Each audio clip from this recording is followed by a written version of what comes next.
Alrighty. Hopefully those vibes got to watch over you and you got to feel that. I just made that beat tonight. Um, so we here, we in the building. It's 2 for 1. It's your boy TPJ. I'm back. It's late. If you're on the East Coast or if you're around the world, I'm sure you guys it's tomorrow. So shout out to y'all. As always on the 2 for 1 show, drop where you are from in the comments and I will give you a shout out. Put your, where you live in the comments because I love all of the fans. We always have fans from around the world. Oh, actually, 1 second. Didn't enable my mic. Sorry. All right, there we go. We should have some nice audio now. So once again, this is your boy TPJ. This is the 2 for 1 show, as always. Um, I'm here to talk basketball, but also tonight I want to talk a little bit about the Star Wars universe because the Mandalorian is back. We can also talk about The Last of Us because I'm tired of you internet nerds when it comes to The Last of Us. It's like, go play the video game. Like, don't make a 3D render of a fake video game when the real video game exists. Please stop. But, anyways, moving on. Let's go ahead and let's actually get to the nitty gritty of it. I got a hot take.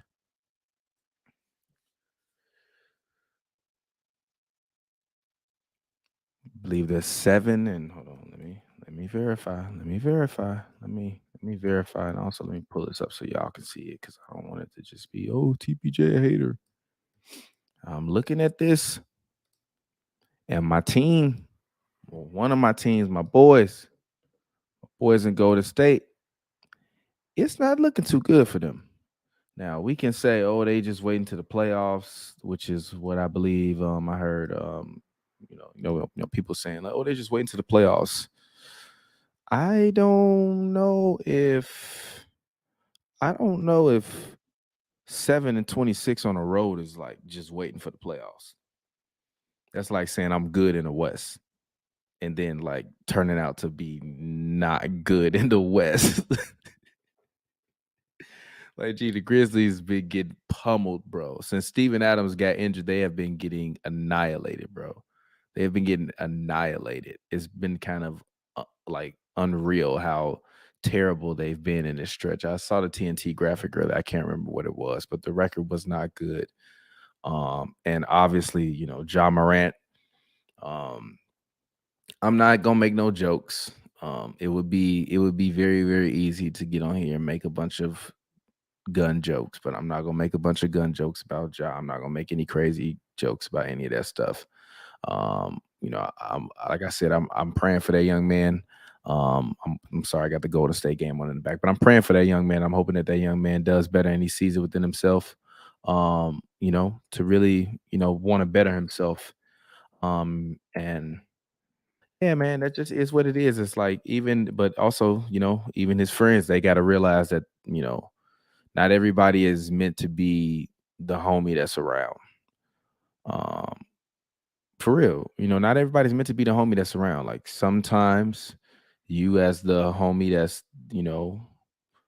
that's living that life, got to realize like, it ain't always for me to be around, especially during the season, especially on the road. But Ja's young, he'll learn from it. I don't think this is the end of his career. I think him sitting on the bench for this long is gonna really humble that young man. I think he thought it was sweet. And that was the whole thing that I was saying when the allegations popped up was like, yeah, I know they're just allegations, but like there seems to be a string and like a common theme with these allegations. Um, so even though Ja didn't play tonight, the Grizzlies are very, very good. Like they're a very, very good basketball team. Jones is a phenomenal point guard. And he doesn't give them the same thing that Ja does, but he gives them kind of the same thing that Jalen Brunson gives the Knicks, where he just kind of slows the game down.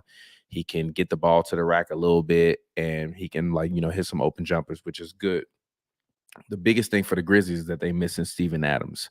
But even the way they were able to pummel the Warriors tonight, I saw a lot of Warriors fans on the internet talking about Dylan Brooks and his numbers because he went 6 for 15 in the game. I'm like, yeah, but if you watch the actual game in the first half, that man was out there going insane. Like in the first half of the Golden State Warriors versus Memphis Grizzlies game on March the 9th. That man Dillon Brooks was out there running around the court like a madman. He was out there running around the court like he was Forrest Gump. Like basically Draymond got on his podcast. He called Dillon Brooks an idiot. Stephen A called him an idiot. Shannon Sharp called him an idiot. Damn near, I think Skillen. I'm sorry, I'm calling him man Skillen Bayless. Skillen Bayless. That man Skip Bayless probably called him an idiot because I only watched the Shannon Sharp part of the clip. And like, I'm gonna be honest with you, like, it's kind of I mean, it's a running joke, but like I hear people joking saying Dillon Brooks is one of the worst players in the NBA. Now, obviously, he's not because he's starting and he's playing, but you know, people mean like out of the main players, but like Dillon Brooks he's not been playing that fire this year. I think he even shooting 39% from the field this year. So it's, you know, he's, you know, led the league in fouls multiple years. He's still taking a lot of shots to get you know what? He's taking less shots this year. So I can't really be upset at that.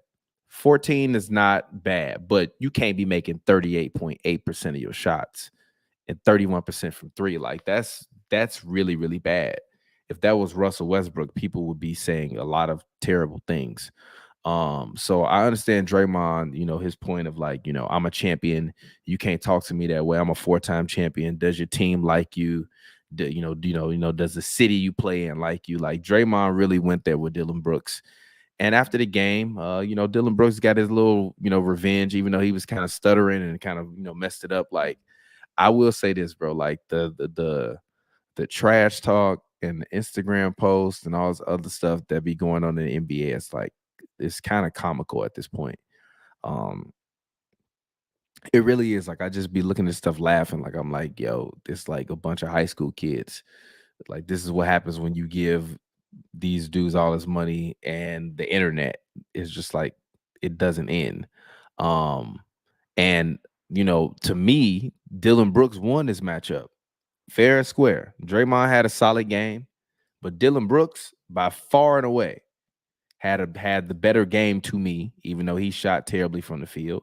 Draymond had 16, 5 turnovers, 7 assists, 5 rebounds, 5 and 9 shots. I'm surprised he shot the ball that much, but I guess he had a point to prove because he went on his podcast and talked shit. Steve Kerr, what is going on with these lineups, bro? Like, I get it, Wiggins is hurt, and people keep saying, oh, Wiggins is hurt. You got to worry about Wiggins. I'm not worried about Wiggins. Like, the rest of these guys still got to play good, like good enough to win. Like Jordan Poole being a minus 33 for the game is crazy. Dante DiVincenzo being a minus 25 for the game is crazy. Klay Thompson being a minus 19 for the game is crazy. Andrew Wiggins not just going to step in and fix that. Like, he might shore this up a little bit, and, you know, he going to be able to play defense. But if you look at who the Grizzlies had starting today, it's not like they had anybody on the wings or anybody on the perimeter that should have been lighting them up like that. Like, I know Desmond Bane is hard and he's been playing, you know, really well this year, but it's like, come on, man. Like, what's going on? Like, to me, the Warriors are in terrible shape. They're not going to get home court. And if they don't get home court, then that means that they are going to have a very tough time. Like, currently right now, the Warriors play the Grizzlies. Now, perfect world, Warriors play the Grizzlies, and the Warriors beat the Grizzlies. But is Ja Morant going to be playing? Is Steven Adams going to be playing?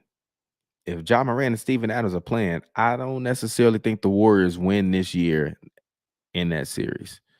I think that the Grizzlies actually take it and then they advance. And if they advance, then I think the sky is the limit for them, honestly, because whoever played between the Kings and the T-Wolves, or theoretically, or if the Mavericks get up to that 7th seed or the Lakers get up to that 7th seed, I'm still taking the Kings in that first round matchup. Like, I just think the Kings have been very, very strong this year. De'Aaron Fox plays very, very well. Malik Monk might win 6th Man of the Year now that Russell Westbrook is a Los Angeles Clipper. So, like, the Kings have a very, like, tough squad. Like, they have a very, very good squad. I like Davion Mitchell. I think he comes into the game and he definitely adds a lot to the team in terms of just like playing with energy, being on the ball defensively. Like he get, hard nosed plays where he, trying to get to loose balls. He's poking the ball away. He's getting steals. He's frustrating people. Like I really like Davion Mitchell. Like when he first got drafted, I was like, why they draft this little guy? And then once I saw the highlight tape, I was like, oh, never mind. And then when I saw his first year and he was literally locking people up, I was like, okay, cool. I see it. And shout out to Kevin Huerta, or I believe that's how you say his name.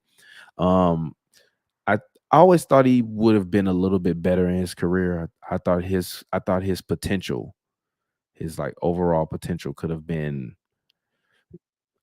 I thought that he could have been a guy that probably could have gotten to more around like the 18 point per game range. But if you're going to be shooting 48.9% and 40% from the 3-point line, I can't be upset at that.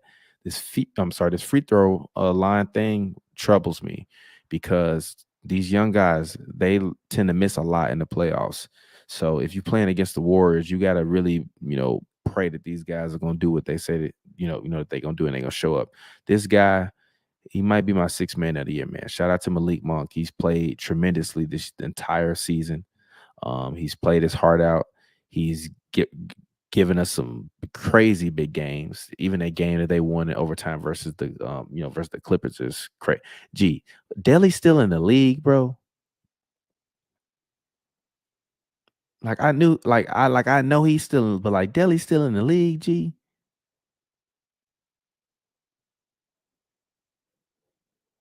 All right, he played like 27. I'm like, G, Delly's still in the league, bro. Come on, G. You know what? Bronny might be able to play. G, if Delly's still in the league, Bronny might be able to play in the league, G. No cap. Delly's still in the league, G. G. If Delly's still in the league, G, Bronny might be able to play in the NBA right now, G. Adam Silver, before you go to Disney, G, I need you to go ahead and make that happen. Damn, Steven Adams is out for the season. I thought they said yeah, but he can still come back for the playoffs. They said he'll be reevaluated in 4 weeks. So he can still show up for the playoffs. They need him. They desperately need that man. They desperately need that man. So let's get back to talking about the Warriors and their deficiencies. Number one, the Warriors, to me, I look at them as a team, and on any given night, this lineup is gonna get out rebounded severely. Like this lineup tonight had 10. Nah, this lineup had 21 rebounds for your for your starting lineup. 21 rebounds. Like that is crazy work, G. Crazy work. The Grizzlies starters had, let's see, 6, 14, 23, 27 rebounds. So 21 to 27 rebounds, bro. The Warriors got out rebounded by 10 rebounds. Kevon Looney played today. Andre Iguodala played today.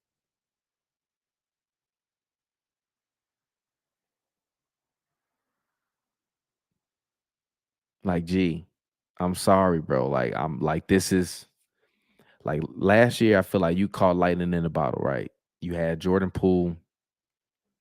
Nobody was expecting him to come up and do the things that he did last year. Jordan Poole was damn near like Jeremy Lin if he played with Steph Curry. If Jeremy Lin played with Steph Curry, Jeremy Lin definitely would have been Jordan Poole. If Jeremy Lin played with Steph Curry, he 100% would have been Jordan Poole. All right, you want to call in? All right, cool. Let me go ahead. I'm gonna drop the link. If you want to call in, I'm gonna see if I can put it in the chat. If you want to call in, hit that link right there, copy paste it, hit the line, call in. Let's talk some NBA. But let's be honest, and there's no disrespect to Jordan Poole because Draymond Green disrespected Jordan Poole way more than I could ever disrespect Jordan Poole. So with that being said, Jordan Poole, if he didn't play with Steph Curry, would dead ass be Jeremy Lin. Like he would have had a crazy season. We would have been like, yo, he gave him crazy work. And like, you still got Draymond. The Warriors did the best thing that they could by not giving Draymond that deal. There's no disrespect to Draymond. He gonna go somewhere and get some money. Like if the Blazers want to get rid of Nurkic and they want to run out Jeremy Grant and Draymond with Dame, that team is a compelling team going into the playoffs. I would do that. So there might be a place for Draymond to go. You know what I mean? It's not like I'm not saying it's over for bro. Um, but even if you look at Looney G, Looney is not like I fuck with Looney. I'm glad Loons got paid, but at a certain point, G, I don't know, bro. Like they have no size on this team. They're gonna get out rebounded in every series that they could potentially play in this playoffs. Like if they like unless they move up and get to that 4 or 5 and get to play Phoenix where they can spread the floor out and try to make Aiden work and like pray Katie is like kind of gimpy or hurt. All right. But tough matchup versus the Grizzlies, tough matchup versus the Kings. The Warriors just got to pray that their championship experience matters versus the Kings. But I got to guess, my man's Osmosis, what's good, bro? How you doing? Welcome to the program. You there? You muted. Nah, I can't hear you. Are you there? All right, yeah, I can't hear you. You might need to reset your mic. But yeah, so I'm just saying, man, when it comes to the Warriors, bro, when it comes to the Warriors, I don't know. I don't know, man. You can lie to me and tell me that Andrew Wiggins is gonna come back and save them, but I just still feel like that's a lie, bro. Like yeah, it's just a lie. Like they in trouble.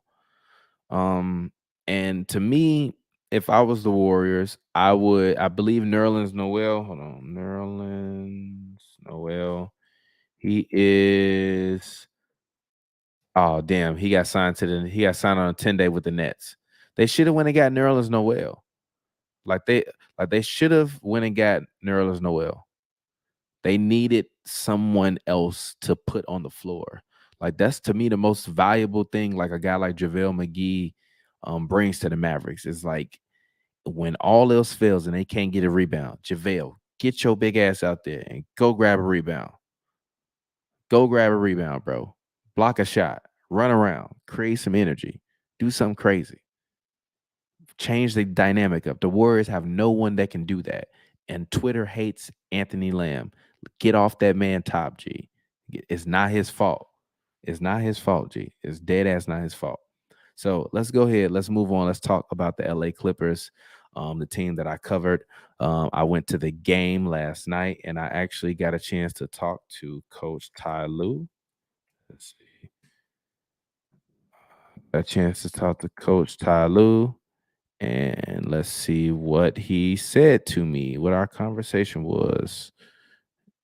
Why and setting the tone. He seemed like he's been playing with a lot of energy, and obviously, like load management, all that stuff has been, a question over the years. But this year, he seems to be, very healthy and playing with a lot of energy. He was all over the floor, a couple of very strong dunks. What are your thoughts just on kind of Kawhi's overall, just kind of health and energy, and how he's been playing as kind of as you progress throughout the season? Yeah, I mean, since we was able to, bring him along slow early on in the season, but once we were able to get that minute restriction off and continue to like play him the way we want to play him, he's been unbelievable. And so his health is great. Getting to his spots, explosive at the rim. You see him dunking tonight, and then defensively able to, smother guys defensively like he always does. And so, this health is the most important thing. When he's healthy, he can play at a high level with the best of them. That's what you've been seeing as of late. All right. All right. So shout out to Ty Lue for always answering my questions. I appreciate T Lue. The Clippers look like they're riding the ship. I think that they had a very, very good win versus the Raptors. Like even at the end of the game, I was at the game last night, and in the fourth quarter with like 4 minutes left, I'm like, they still might not win this game. Because if you watch the Kings game and you've been watching them all year, they've been inconsistent and they've been god awful at home, I believe. Let's see, what's the Clippers' home record? The LA Clippers record at home has been 17-15. So they've been 17-15 at home, 18-18 on the road, like completely mid, like 100% middle of the road. So to me, with the Clippers, My biggest thing for them is like, how are you closing games? I think the biggest adjustment, and this is where I'll give Ty Lue credit for, right? Number one, in the game versus the Grizzlies, you have to win that game. You have to close that game out. They had a big lead and they gave up the lead, I believe, and they allowed 51 points in the third quarter, I believe, of this game. Let me see game charts here. They allowed 51 points, I believe, in the third quarter. And then that's when they took the lead. So when I'm looking at the LA Clippers, my biggest thing is this right here, rebounding. Can you rebound? Will you be able to rebound with the best teams in the league? When Zubac is not in the game, you can't do that. But when Zubac is in the game, you get 2 blocks from him. And I don't even care how many points he got. He got 2 blocks. When he's not in the game, you just have Plumlee, which I'm glad that they actually have Plumlee now. I think that Plumlee is very, very valuable. And I think that Russ likes to play with Plumlee probably more than he likes to play with Zubac, because Zubac, you know, isn't as mobile. And I think Zubac works better in the pick and roll with Kawhi and with PG and with Norm Powell. So, you know, that's kind of what I'm looking at from them. So when I'm looking at the Clippers, 2 wins in a row. The win versus the Raptors to me was a pivotal win for them, because you needed that game not only for like morale, but like I feel like they needed that game in order for everybody to just take a breath. Like like everybody needed to just like legit take a breath. And the problem with it is, right, is that they was getting to the point where literally they were just playing so condensed and so locked up, like once Russ got there, because I also felt like people don't want to acknowledge it, but it's definitely been a lot of pressure added onto the team since Russ has been added to the team, because then you have to like actually not only account for him, but you have to account for like the media circus that's going to be around him. You got to account for him still being in LA and having to kind of like, worry about the fans and all of that stuff, like either taunting him, even though Clippers fans are like sweethearts, like they're all very, very nice. They're very, very nice people. I've never really seen anybody get kicked out of a Clippers game. And the game last night I thought was a good game. I thought that Fred VanVleet, he complained and went on a crazy tirade last night about the refs, but like I don't think that it's the refs' fault that he had 13 points. I really don't. He talked about some fouls, but they were fouling them. You were fucking fouling them. Now they only fined him $30,000. Great for Fred VanVleet, but like y'all was fouling him. Y'all was fouling them and they was fouling y'all, to be quite honest. Now, if you want to say it's a discrepancy, you can't even say that. Paul George Paul George had 4 fouls. Kawhi, I'm sorry, not 4 fouls. Yes, I'm sorry. Paul George had 4 fouls. Zubac had 3 fouls. Kawhi had 3 fouls. Russ had 2 fouls. Scotty Barnes had 5. Van Vliet had 4. Siakam had 3. Jakob Poeltl had 2. Anunoby had 1. Precious Achiuwa had 3. Gary Trent had 2. Boucher had 2. Batum had 2. Man had 2. There's no discrepancy here. Y'all was fouling them. You was fouling them, G. You was fouling them. And Russ didn't even play well in that game. Well, I take that back. Russ did not shoot well in that game. I think Russ played very, very well in that game. The thing that I think that Ty Lue did and a difference maker for the Clippers is Terrence Mann. Like I said a couple episodes ago on 2 for 1, Terrence Mann is the key to this team being able to do what they do and win how they win. Like I said, I don't believe he's a starting point guard for a championship team, but I do believe that he could be a starting point guard with another great point guard behind him. Or in this instance, you have Russell Westbrook basically play the first 3.5 quarters, and then you let Terrence Mann finish the game. Terrence Mann was 6 of 7. He had a crazy dunk, 14 points, 4 assists, 4 rebounds in 28 minutes. Like he played lights out. Also, Batum was on the bench. I love that. That was amazing. That was actually beautiful to see, because I no disrespect to Nick Batum, but he be in too many times in late game situations to me. So to me, And also, I like no disrespect to Eric Gordon, but I think that he needs less minutes. But also, I think that that's a product of Norman Powell being out. So to me, their playoff rotation should be Kawhi Leonard, Ivica Zubac, Paul George, Russell Westbrook, Mason Plumlee, Terrence Mann, Norman Powell, and Batum. Personally. And then I bring Mook off the bench. I love Marcus Morris. He's a great person, great brother, very, very nice to me. Nothing against him. But I think his play this year, like he brings a lot of energy. I kind of want to see this energy off the bench now and what he could bring when he's in a capacity where he can just score. I think too much in the first quarter, even in this game versus the Raptors. I tweeted at the end of the first quarter, this is the worst first quarter that I've seen the Clippers play all year. They were terrible. Like they had like 4 points with like 6 minutes left in the quarter. It was awful. It was legit like trash to watch. I was like, yo, what's going on right now? This is crazy work that I'm watching right now. So they eventually pulled it together and got it together. And I do like the fact that the Clippers, they never really have poor shooting nights unless they're just like going three crazy, which sometimes they tend to do. They tend to go three crazy, and they made 30% of their threes the other night. But looking at this game, I don't believe they went three crazy. Let me see. The Clippers, this is last night's game, by the way. The Clippers shot from three. Let's see. They shot 23. So they didn't go three crazy. Like I think the league average is like 27. So the Raptors took 12 more threes than them. Actually, I think the Raptors took 25 more shots than them. Shout out to Farbod. I believe he pointed that out last night. So shout out to Farbod. Follow him on Twitter. Stop giving him shit on Twitter. He's a nice guy in real life. Leave him alone. So to me, the Clippers have righted the ship. Now, I talked about at one point in time how I thought that they could potentially lose anywhere between, I don't know, 5 to 9 games in a row. But the thing that they've done that's really impressed me, right, is that not only have they been able to right the ship and get 2 wins in a row, they got 2 wins in a row where they were able to close out games where they almost lost the lead. Like if you look at that game versus the Kings, lost the game in the fourth quarter to they lost this one in the fourth quarter. On the third, they lost the one where they gave up 176 points. They lost that one.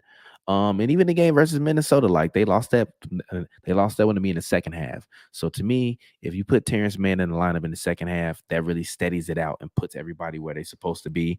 And if you need an energy bucket or you need Russ to come in for a late game situation, bring him in. The game versus the Knicks, that's gonna be kind of crazy. I'm not gonna lie. That's gonna be kind of crazy. When is that game? March 11th? Okay, I kind of want to go to this game. 11th, March 11th. Oh, that's Saturday. Hell yeah, I'm going to this game. I'm there, G. And y'all will get a 2-for-1 after I leave that game. I probably won't go to the one versus the Warriors, but realistically, now that they've turned it around, they could wind up winning 1, 2, 3, 4, 5, 6. They could wind up winning 6 or 7 in a row and then really taking themselves and catapulting themselves up the standings. To me, in order for the Clippers to win a championship, they need home court advantage over the Phoenix Suns. So let's go ahead. Let's talk about the Phoenix Suns. Kevin Durant, my guy KD, Mr. Twitter Fingers himself, unfortunately, according to RotoWire and obviously due to just in general. Actually, let me see if I can pull that up on Twitter. If I can find the tweet of him slipping. That KD slip is the craziest thing I've seen. Gee, that shit looked like he slipped on a banana peel or something, bro. Like, gee, look at this. Gee, the lady screams the craziest part. Gee, she was like, oh shit. Yeah, gee, so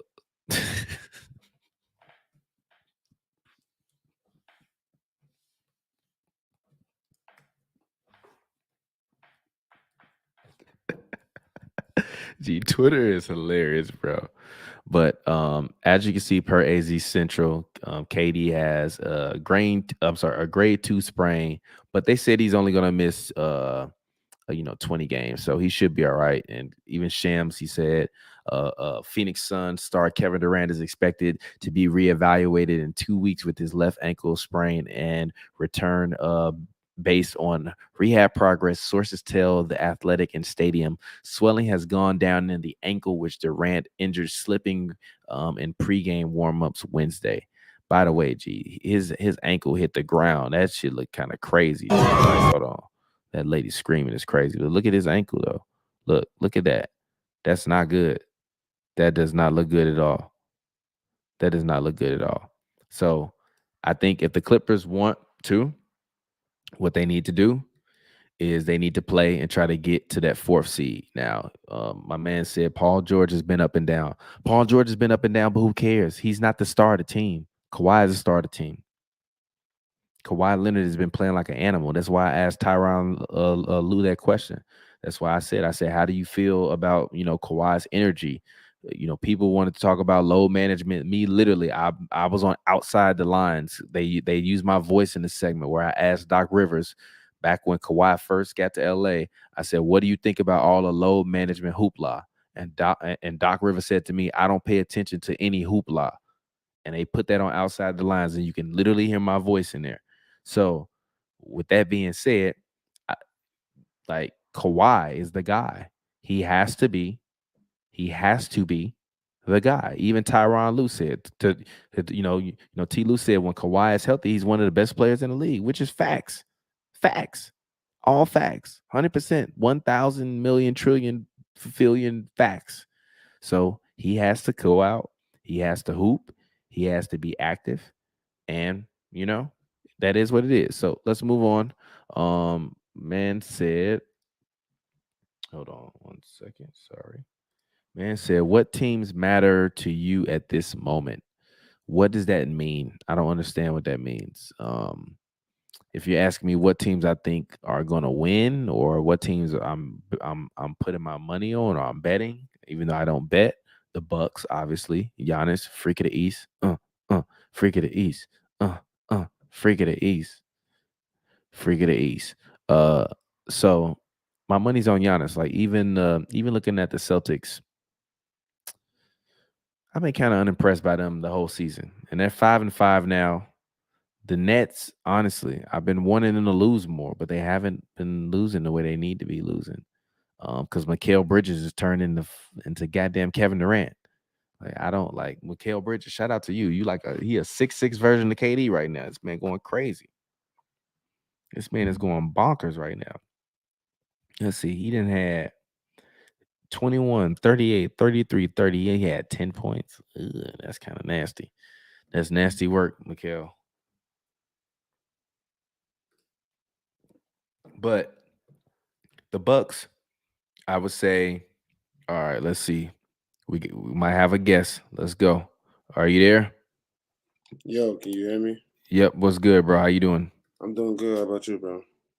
I'm good, man. What's good? How you feeling?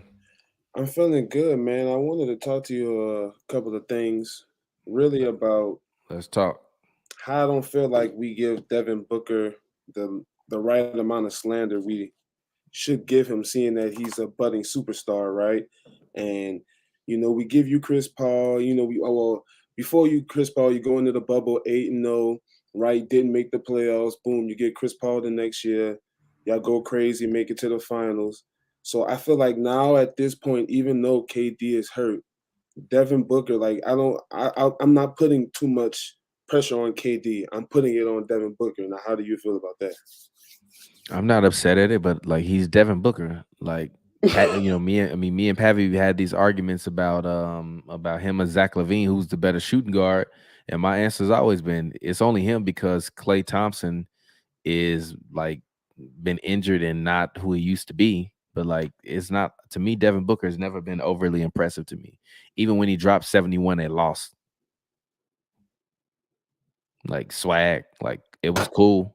It was smooth. But like to me, that team is built and supposed to be built around Devin Booker and Chris Paul and DeAndre Ayton.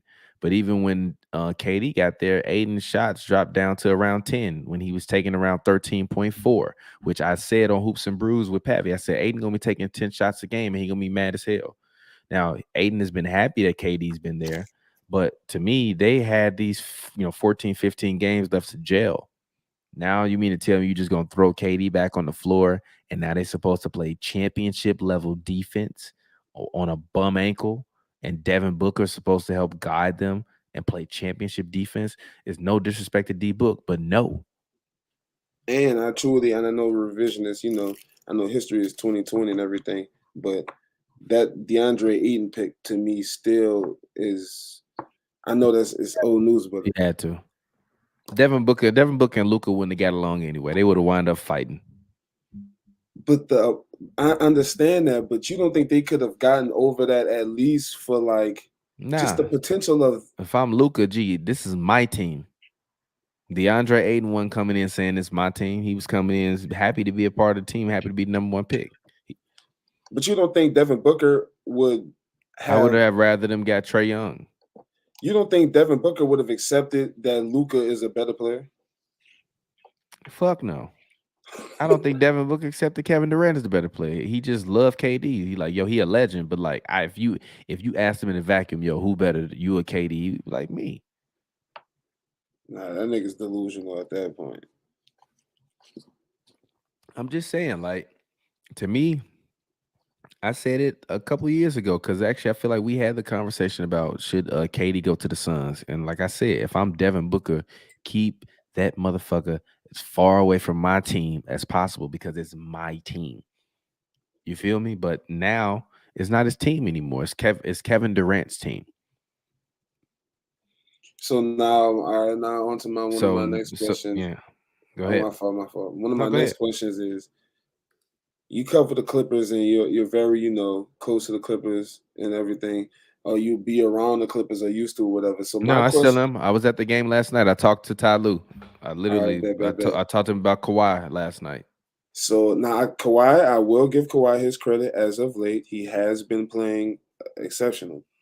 But at what point, this is another person who I don't believe we give the same type of criticism to, maybe because he's just quiet, but this is a superstar. Like, this is somebody who's supposed to be year in and year out. When he's on your team, you are a contender for a championship. And I feel like he underperforms sometimes. And even if that underperforming comes from lack of him being there, and we just don't say anything about it because he's quiet. I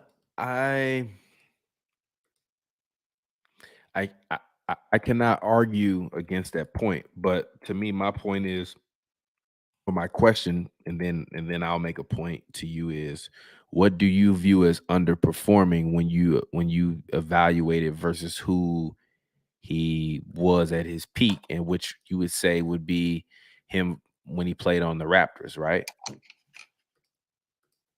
Well,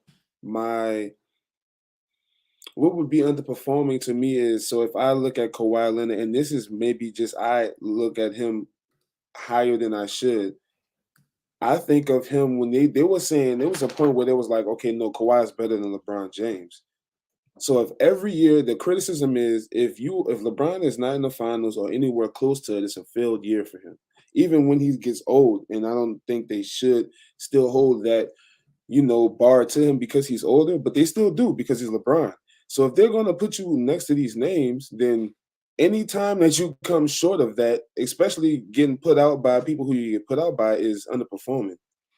But do you really want to have this conversation right now? Like, because if we want to talk about, efficiency, LeBron is actually hold on, let me see. How do I do though? Let me go to the player comparisons, and you'll easily see Kawhi Leonard is not averaging more assists and more rebounds than LeBron, but he's having a better year than LeBron, and it's not even close. Hold on, let me see. Let's see. Compare Kawhi Leonard to LeBron. All right, let's compare him to LeBron. Who else in the league should we compare him to that's supposed to be in his class?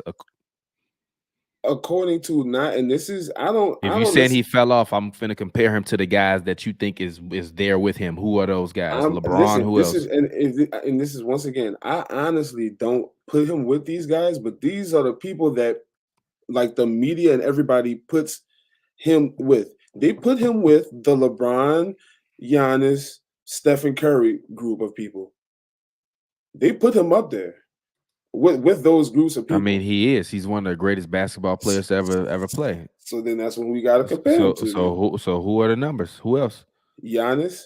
Okay, that we know that's not no comparison because to me, Giannis is the best player in basketball, has been. But okay, who else? And Stephen Curry. All right, cool. We're gonna go Steph Curry this year. Get results. All right, so let's evaluate. Oh damn, I can only view 2 players. Dang. All right, let's go back. All right, you got me, basketball reference. Still, let's go him versus LeBron. If you a fan and you got this stat head account, send that to me on Twitter. But cool, let's go ahead. Hold on. Damn, it froze. Hold on.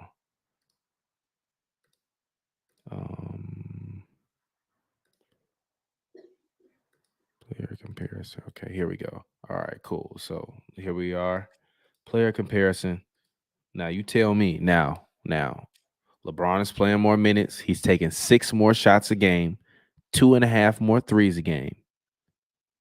And Kawhi has been on a minutes restriction this year. For the first half of the season, he's finally off of it now. Kawhi is shooting better than LeBron from the free throw line, from the 3-point line, from the field goal range, taking less shots a game, giving you a steal and a half, same amount of blocks, way less turnovers than LeBron, less fouls than LeBron, less points, yeah, but like 6 less shots a game. Tell me how he fell off. But and this is who he's been. Has he? I think Kawhi's been better. I don't think this is who Kawhi has been. I think Kawhi has been way better than what he is right now. I mean, but if you saying he been better than what he been right now, I'm not upset at it. But also at the same time, he only shot better in like 3 other seasons. He's shooting lights out this year. He's shooting 41% from 3. I'm just saying. I'm not gonna lie. No, I'm just saying. I'm just saying he's shooting his second highest from 3 in his career. Field goal percentage is his second highest of his career. Well, actually 3rd highest. I'm just saying, like, he ain't really fell off. He only was averaging 1.5 more points a game. And he playing 1 less minute and taking 1 less shot. So all I'm saying is, like, this is to me like who Kawhi has been. Like, to me, all shit he did in Toronto in that first year in the Clippers was just like an anomaly to me. That wasn't like the normal shit to me. The normal shit is Kawhi being between 21 and 24 points a game to me. Like, that's what I always envision him as. So, like, to me, he had a couple crazy years, but he also been hurt. He been mad hurt. Like, I'll be in them locker rooms. I'll be waiting post game. Like, you want to know the biggest difference between this year Kawhi and last year Kawhi? Last year Kawhi, we would wait an hour after the game. Literally a whole fucking hour after the game while he got a massage. And they would give him a literal leg massage and massage his calves and shit. And then he would come in and do the presser. So for him to even be like last night, he came out like mad quick. Ty Lue came out, Kawhi came out like 5 minutes later. Super quick. No leg massage, no post-game workout, no post-game stretches. Like, he's healthy now. So I think he'll get back to where he was supposed, where you think he is. But to me, I don't care about none of this regular season shit. I want to see, is Kawhi gonna do this shit in the playoffs? That's what I was gonna ask you. So what is your expectations for Kawhi and the Clippers in the playoffs? Like, how far do you think? Now in the playoffs, even looking at these numbers, right? In the playoffs, I'm looking for him to give me a 30 ball. Facts, period. I'm looking for him to give me at least 28 to 30 points per game. And I think PG gonna wind up giving you like 23. And then I'm gonna ask Norm Powell, like, hey, give me a few more, big fella. Get 18 from him off the bench in the playoffs. And then you just ask Russ, Terrence Mann, Zubac, and the rest of the guys to just like play your role to the best of your ability. Let's play stellar defense and make our open threes, and we'll win every game. Because Kawhi Leonard is going to be he's going to be healthy, he's going to be the best player on the floor. And even if you look like, Kawhi been looking crazy lately, bro. Like his energy been looking crazy. Like he had 5 dunks, I think, last night. 5 Nah, he been dunks. going crazy. He been going He crazy lately. boomed. He boomed the shit out of Jakob. Like I was sitting down low in the lower media levels seats, and then I went up to the top to the press box to like eat a little bit more, finish watching the game, and literally, bro, he yammed Jakob. That shit looked crazy from the press seats.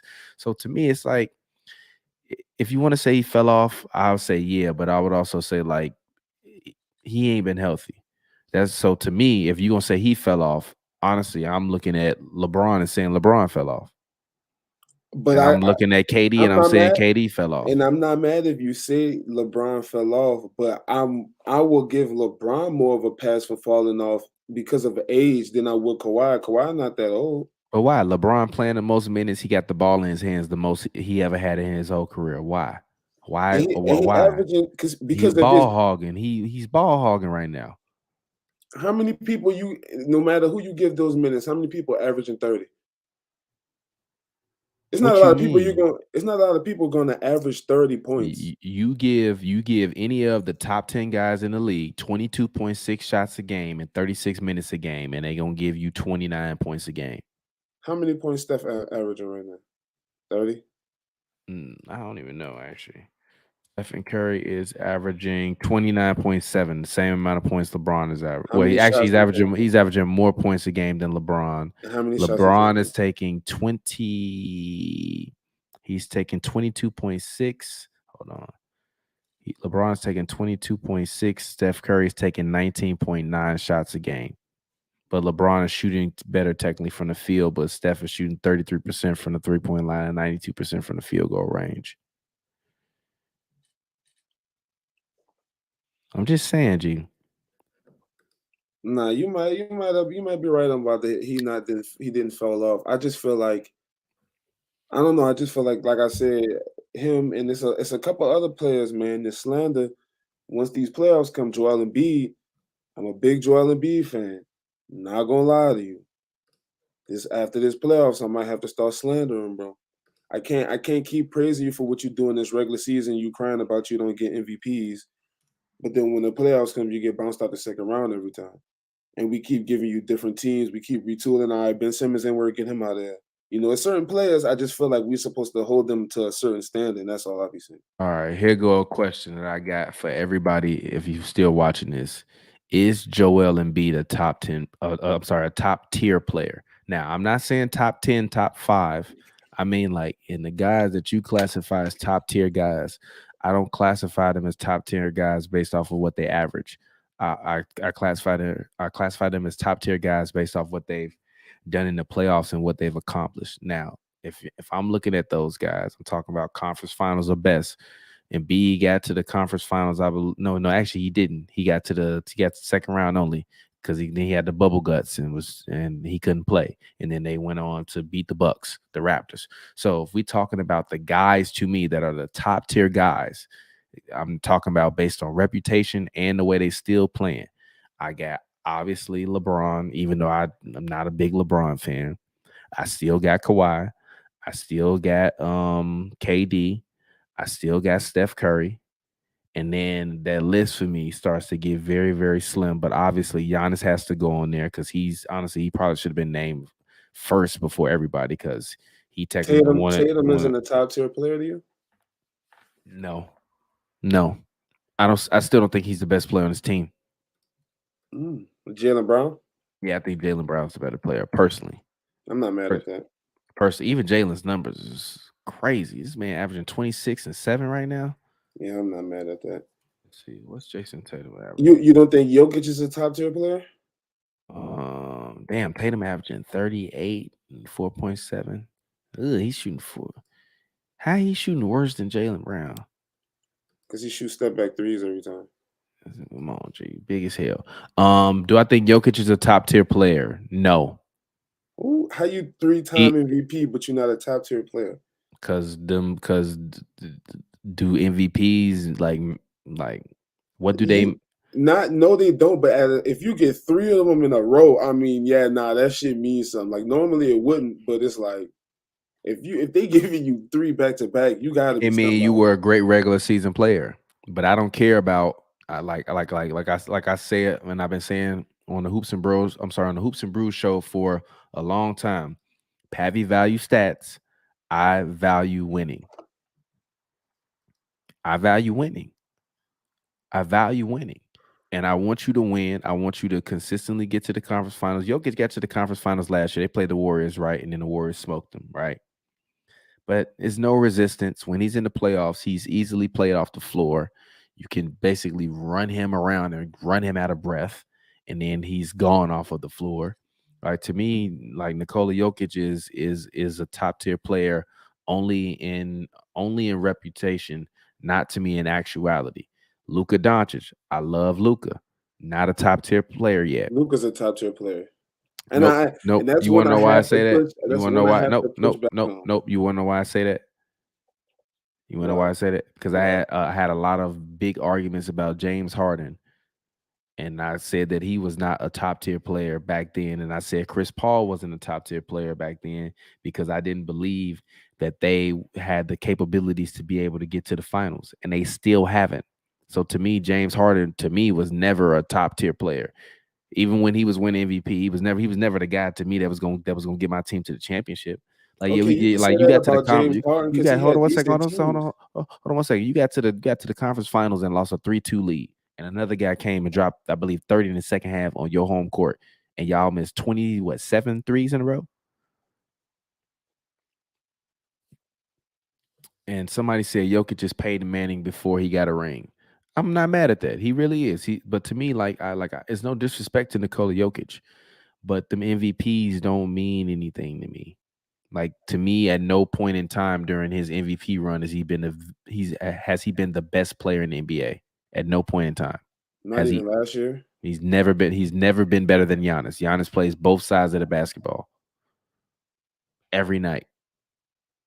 Every night he plays both sides of now. His blocks are down. He's fouling a little bit more, but also the team has been injured. I think Brook Lopez is finally getting back to his, old ways and the Bucks been pushing for him to get defensive player of the year. But I think that even Chris Middleton hasn't been he's only played like 23 games this year. Jokic has had Jamal Murray and Michael Porter Jr. pretty much the entire season this year. Aaron Gordon got hurt for a couple weeks. He was on my fantasy team, but other than that, the Denver Nuggets have had a great bill of health. He's played well, but the ball is in his hands. He's a great passer. He's a great scorer. He's efficient. But at no point in time am I looking at him on any given series that he can play in this playoffs and saying that he's the bona fide best player on the floor and the player that's going to lead that team to the next round, period. And I can say that about Kevin Durant. I can say that about Steph Curry. I can say that about Giannis Antetokounmpo. I can say that about LeBron James. And I can say that about Kawhi Leonard. I can't say that about nobody else. The rest of them guys is tier 2 guys, including Luka. And the reason why I say Luka is tier 2 is because of the fact that Luka has not figured out like one of the most prolific things I ever heard Coach Greg Popovich say was that like Kawhi Leonard became a great player when he realized that when I call a play for the for Kawhi Leonard, that it's for the San Antonio Spurs to score the basketball, not for Kawhi Leonard to score the basketball. And to me, when the plays are called, Luka Doncic is still thinking, how can I get mine before he's thinking about everybody else?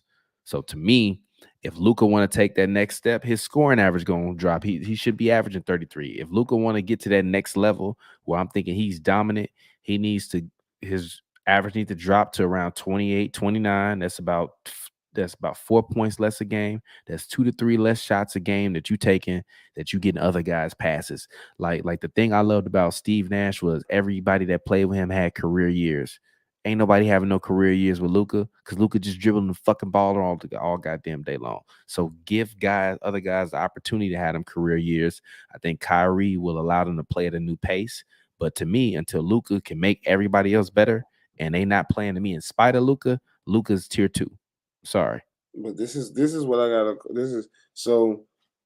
And this is why I can't put him in tier 2, because just because the team that they built around you isn't competent enough to help you become that player, I'm not going to penalize you, especially when I see you producing. So my question would be to you: in LeBron's first 4 or 5 years, was he a tier 2 or tier 1 player? I mean, when they made the championship, he elevated himself to a tier 1 player. But before then, no, he was a tier 2 player. He didn't even make the All-Star team his first couple years. We got to stop with this revisionist history. Like LeBron, fresh out the box, was like an All-Star. He was not. Luka, fresh out the box, was basically an All-Star and a top 10 player in the league. Instantly. LeBron wasn't an All-Star 1 year, correct? No, 2 years. I'm saying it was a lot of people. Hold on 1 second. Hold on 1 second. 1 second. Let me fact check. Oh no, just 1 year. Just 1 year. My bad. Sorry, LeBron. That was just 1 year. My bad. No slander. Yeah, just 1 year. But I'm just saying, like, to me, out of the box, LeBron legit didn't get to the point where I thought he was who everybody else said he was until literally they went to the finals. And I was like, all right, cool. Like, you got to crown him that. If Luka would have got to the finals last year, versus the Warriors, you know, he beat the Warriors. Yeah, you tier 1. You played in the finals. But to me, the reason why Jason Tatum is in tier 1, because he went to the finals and stunk it up. He stunk. I don't want to say he stunk. He had 2 bad games. He stunk. Putrid. Foul. Garbage. Bostonian garbage. Trash. Basura. But I would say I wouldn't. I don't know, because I feel like it has to be more than. Trying to think of somebody else I would call a top tier player. Oh well, no, I guess you wouldn't call Damian Lillard a top tier player then.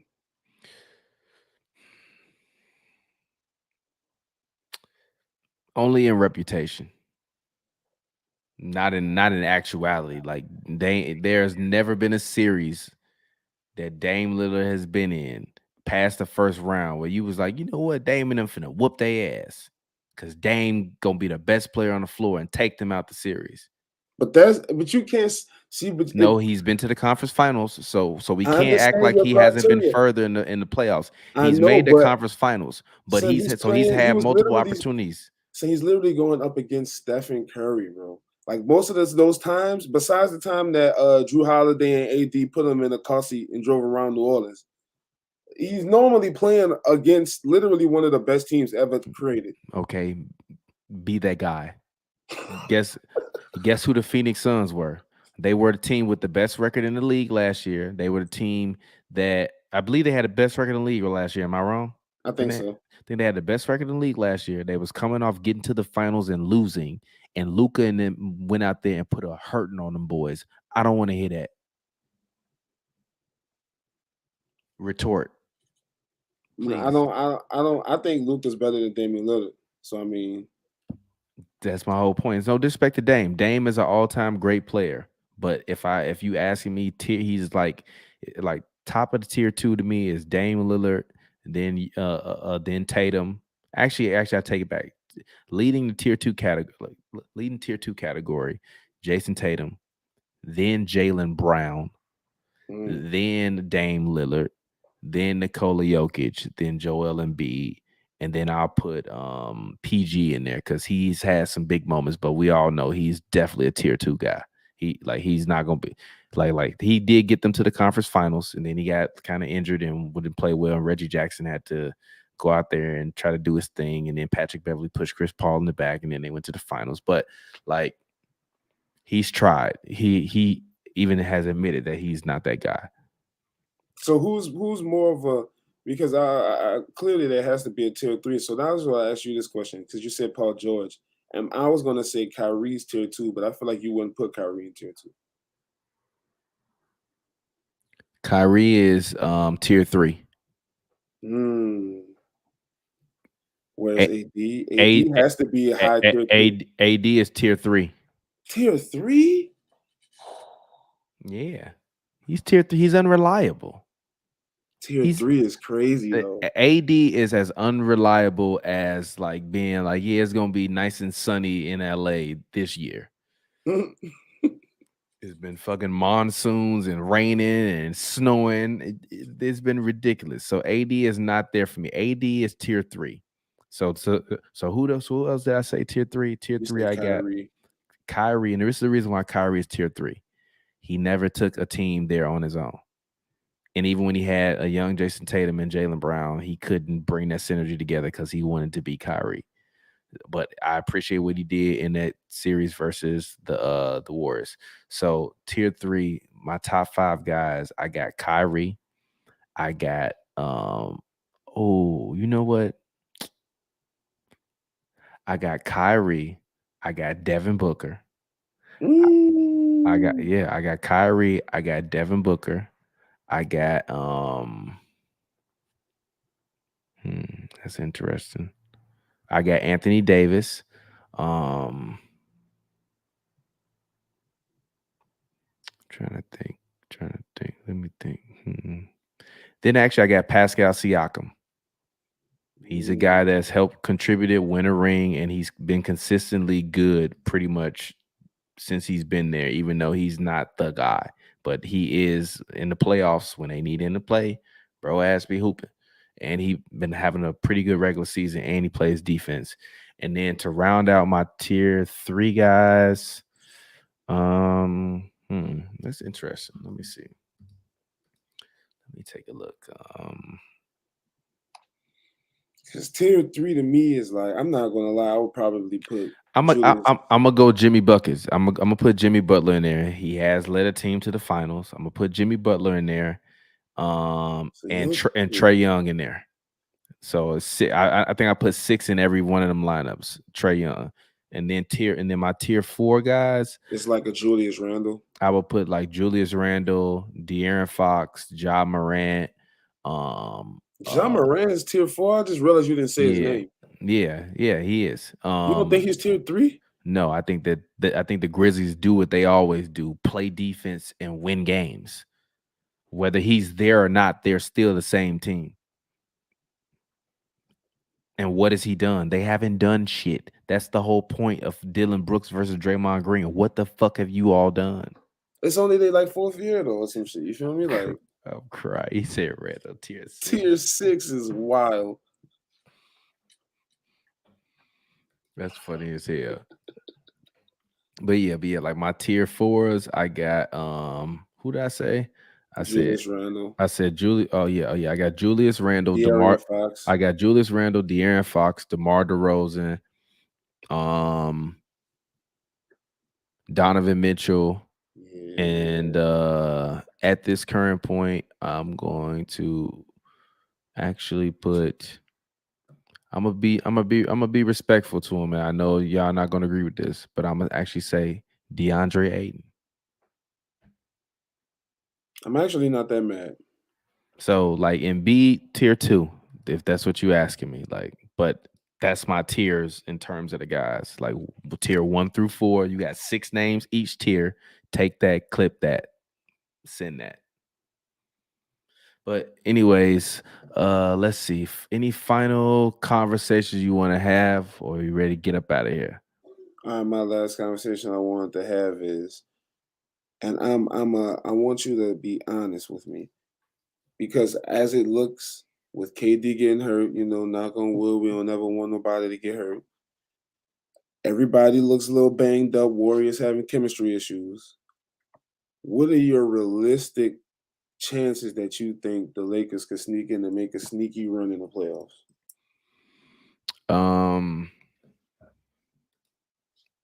They're like a sneaky link. It depend on their schedule if you will see them or not. That's what the Lakers are to me. They're a sneaky link. It depend on their schedule if you will see them or not. If she free, you will see it. If not, you won't see her. That's a link that's not gonna happen. You're gonna be mad as hell in the crib by yourself watching Lakers highlights. So to me, like, will Anthony Davis be okay. Like I hate that I have to use the words like break or fall apart or injured or any of those kind of things when it comes to him, but it's just facts, G. Like the man, like even he got his face, like he can't even bust his own face, G. How you get your fucking face split open like that? He I'm got like, clawed, bro. I'm He like, clawed him like the bro, he need to call Kyrie and ask him for his Sage plug. the Sage Connect. He need to call Kyrie and ask Kyrie for his sage plug. And every single night, he need to burn that sage and clear whatever spirits is around him that keep allowing his body to be in situations where it could be injured. Like even bro, like gee, how the man hit you in your face like that? Like not even like it wasn't even his fault. You just got whammed in the face. I don't know, Cooked. but all I know is he been balling, dropping 30 balls. Everybody else, Vando been looking nice. No, the You team know what looks I'm very saying? good. Team looks very good. Best thing y'all did was to get shooters on the team, because I still think that even if y'all didn't have D'Lo and y'all still have Vando, Mo Bamba, and Russ out there, I still think y'all will be in a. I'm sorry, and Beasley and Russ out there. I think y'all would be in a way better situation. Like to me, this team is better when a certain player that scored the most points in NBA history does not play. I don't They've know been about all better. that. I don't know They about were all better that. when Russ was out there. When AD is able to be AD, this team is better. Now, are they more dynamic and can on any given night you get a great performance from one of the greatest players of all time? No. But this team is definitely better when a certain player that shall not be named that scored the most points in NBA history is not on the floor, or in I, basketball history. Nobody that's ever played basketball scored more points than him to ever I, pick it up. I don't think they're better. Because it is definitely some games, especially since he's been gone, that I see. Okay, no, even LeBron giving you 17-5 would have changed this dynamic of this game, and they wouldn't have lost. But I will definitely say AD, like you said, is allowed to be that more aggressive himself type of AD without LeBron on the floor. I will agree with you with that, but I don't think they're a better team. I think AD is just mad more aggressive. He doesn't, and I don't even think that's just a fit thing. I think that's a mind thing with AD that he defers to LeBron so much when he's on the court, but when No, he's off the court, it's an offense thing. When LeBron is in the game, he can't fucking shoot. So you can't just have him on the floor without the basketball. He got to have the ball in his hands, which means that AD then has to work throughout the offense and get his shots when he gets them, because LeBron got the fucking ball in his hands all game long because he can't stand off ball and catch a jump shot and shoot. but that's not what you Hold on one second. Could you imagine how fucking good the Lakers would be if LeBron could shoot threes like Batum? If he could just stand there and Russ could have just penetrated to the lane, they collapse down because they want to stop him from getting to the lane. But you got AD there, so the big man got a hold and the small forward coming up to help get the rebound, and then LeBron just get a pass in the corner and he catch it in his hand like Batum catch it, and instead of dribbling it or looking down at it and slow dribbling and picking it up, he literally just shot the ball and it went in 40% of the time. Whole nother team. but you want LeBron to be Mike Miller, and that's not who he is. LeBron is 30% from the 3-point line this year. He's not He's taking 9 threes a game. He's taking 9 threes a game because he Okay, has to. He's not a good 3-point shooter, though. okay. I'm sorry. LeBron was taking 8 threes a game last year. He's taking 6.9 game. I'm sorry. He's taking 6.9 3-pointers a game this year, and he's making 2.1. No.